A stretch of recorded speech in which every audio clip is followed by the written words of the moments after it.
Сәлем бәріңізге, қалайсыңдар? Біздің Америкада тұрып жатқанымызға жарты жылдан асты.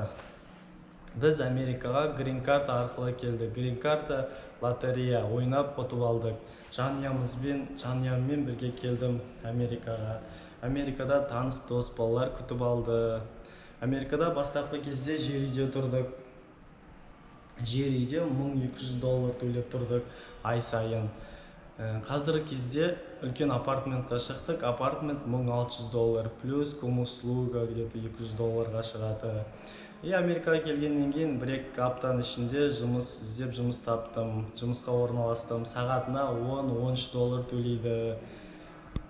Үшіншіден машина алдым Америкаға келгелі. Америкада без машинасы өте қиын жүру. Машина міндетті түрде керек Америкада.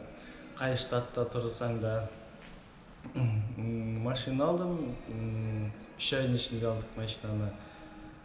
Қазір кезде бәрі жақсы, Америкаға бейімделіп, үйреніп жатыр. Керек құжаттардың бәрін реттедік, бәрі жақсы. Американский көлік жүргізу куәлігін алдым қазіргі кезде. Сол енді кішкене ағылшын жағын үйреніп жатырық, оқып, отбасымызбен бірге дайындалып жатырық. Америкада ағылшын тілі міндетті түрде керек, ағылшын тілі вообще обязательно керек, міндетті түрде. Америкаға келетін болсаңдар, ағылшын тілін үйреніп келгендерің дұрыс болады. Өйткені барлық документтер, барлық құжаттардың бәрі ағылшын тілінде жүреді. Көп жерде ағылшын тілінде жүреді. Ағылшын тілі міндетті түрде керек. Өйткені Америка құрама штаты, оның бірінші тіл ол ағылшын тілі. Ағылшын тілі міндетті түрде керек. Қазір кезде бізде бәрі жақсы.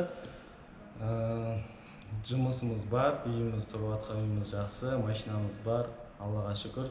Бүткіл бәрі ойлағандай болып шықты.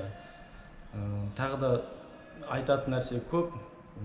Керек болса, комментарий жазыңдар төменге, міндетті түрде жауап беруге тырысам. Ұнап жатса лайк басыңдар, менің каналыма қосылыңдар.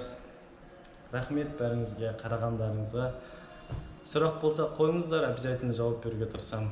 Пока бәріңізге.